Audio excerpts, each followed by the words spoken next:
Friends, welcome to சமையல் பவன். இன்னைக்கு நம்ம சேனல்ல குக்கிங் எதுவும் பார்க்க போறது கிடையாது. கிருஷ்ண ஜெயந்தி வருது இல்லையா, அதனால கிருஷ்ணரோட பாதங்கள் எப்படி வரைகிறதுன்னு நம்ம பார்ப்போம். அதுக்கு ஒரு பிளேட்ல கொஞ்சமா பச்சரிசி மாவு எடுத்துக்கலாம். எந்த அளவுக்கு மாவு எடுத்திருக்கீங்களோ அதுக்கு 2 பங்கு தண்ணி சேர்த்து கட்டியே இல்லாம நல்லா கரைச்சிக்கலாம்.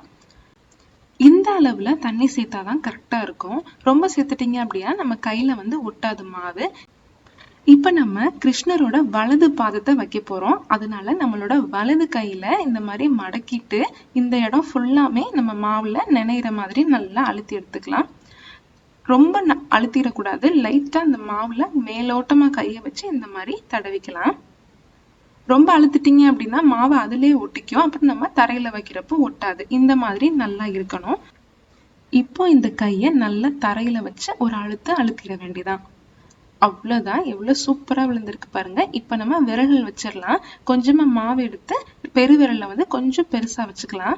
அதுக்கு அடுத்த விரல்களை கொஞ்சம் கொஞ்சமா சின்ன சின்னதா ஆக்கிட்டே நம்ம வச்சுக்கலாம். கடைசியில சுண்டு விரல நல்ல சின்னதா வச்சுக்கோங்க. அழகா இருக்கும் பாக்குறதுக்கு. இப்போ நம்ம கிருஷ்ணரோட லெஃப்ட் கால், இடது காலை நம்ம வைக்க போறோம். அதுக்கு நம்ம லெஃப்ட் கையை இதே மெத்தட்ல ஃபாலோ பண்ணிக்கலாம். இதை இன்னும் அழகு சேர்க்கறதுக்காக கொஞ்சமா மஞ்சளை தண்ணியில கலைச்சிட்டு இந்த மாதிரி அழகா வச்சுக்கலாம். நடுவுல அது மேல குங்குமமும் வச்சுக்கலாம். பாதத்துல பூ நான் வச்சிருக்கேன். ரொம்ப அழகா இருக்கும் பாக்குறதுக்கு. இந்த பாதம் நல்லா காய நல்லா பளிச்சுன்னு ஆயிடும். இப்ப நம்ம செகண்ட் மெத்தட் பார்த்துடலாம். நம்ம கலந்து வச்சிருக்கோம் இல்லையா மாவு, அதை எடுத்து இந்த மாதிரி லைட்டா வரைஞ்சுக்கலாம். நம்ம நம்பர் 8 போடுவோம் இல்லையா, அதே மாதிரி தாங்க. நம்ம 8க்கு மேல வளைவா கீழேயும் வளைவா வரும். இது மேல மட்டும் ட்ரையாங்கிள் ஷேப்ல ஒரு கோடு மாதிரி மேல போட்டுட்டு கீழே 8 மாதிரி வரைஞ்சுக்கோங்க. இது ரொம்ப ஈஸியா இருக்கும். கொஞ்சம் நல்ல பேஸ்ட் மாதிரி வரைஞ்சுக்கோங்க. ஆரம்பத்துல தண்ணி மாதிரி தான் இருக்க மாதிரி இருக்கும். ஆனா அதுக்கப்புறம் நல்லா பளிச்சுன்னு தெரியும் காய. அதே மாதிரி விரல்களும் வச்சுக்கலாம்.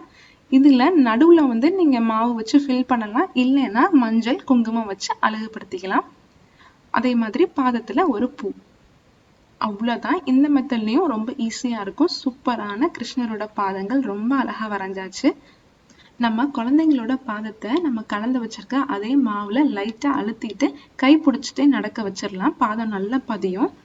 எங்க வீட்டு குட்டி கிருஷ்ணர் மாவை பார்த்ததும் ஜாலியாகி விளையாட ஆரம்பிச்சிட்டாரு. இதே மாதிரியே பாதங்கள் வரைஞ்சு நல்லா பூஜை பண்ணி சாமி கும்பிடுங்க. இந்த வீடியோவை இவ்வளவு நேரம் பார்த்ததுக்கு ரொம்ப நன்றி. உங்களுக்கு இந்த வீடியோ பிடிச்சிருந்துச்சு அப்படின்னா சமையல் பவனுக்கு சப்ஸ்கிரைப் பண்ணி லைக் பண்ணி ஷேர் பண்ணுங்க. தேங்க்யூ.